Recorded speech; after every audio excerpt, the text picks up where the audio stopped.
গত বৃহস্পতিবারে যে ধুন্ধুমার কাণ্ড, যে ক্ষেত্রে আমরা দেখেছি যে চাকরি যারা হারিয়েছেন তাদের ওপর যেভাবে পুলিশের লাঠি বর্ষণ হয় তাতে অনেকেই আহত হয়েছিলেন, আবার তাদের পাল্টা মারে পুলিশ কর্মীরা জখম হন, এটা পুলিশের তরফ থেকে দাবি করা হয়েছিল। আর এরপর দেখা যাচ্ছে পুলিশের তরফ থেকে আন্দোলনকারীদের বিরুদ্ধে কিন্তু এবার কড়া অ্যাকশন নেওয়া হচ্ছে, নোটিশ ধরানো হয়েছে। আর এটিকে সমর্থন করা হয়েছে তৃণমূল কংগ্রেসের তরফ থেকে। কুণাল ঘোষ সমর্থন করেছেন, যদিও পাল্টা চাকরি হারাতে দাবি পুলিশের মারে অনেকেই জখম হন।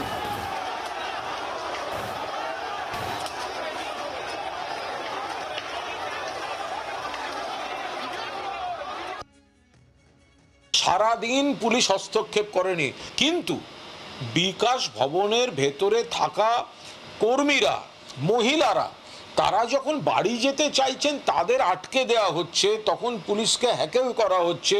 পুলিশ তাদের বের করার চেষ্টা করলে তাদের আক্রমণ করা হয়েছে। সেই মহিলাটির কি দোষ যে তার অসুস্থ বাবা মার জন্য বাড়ি যেতে চাইছিলেন, কার্নিশ দিয়ে নামতে গিয়ে পড়ে গিয়ে জখম হয়েছেন। এরপরে যেটা হয়েছে সেটা প্রশাসনিক একটা প্রক্রিয়া, এর সঙ্গে পুলিশের দমন পীড়নের কোনো সম্পর্ক নেই।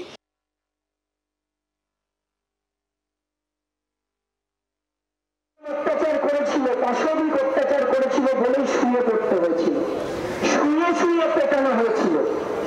তাই শোয়াটা ক্যামেরায় মুখ দেখানোর জন্য নয়, এটা আত্মরক্ষার্থে এবং অত্যাচারের জন্য রক্তাক্ত হতে হয়েছে। বাংলার আওয়াজ, বাঙালির আবেগ, জি 24 ঘন্টা।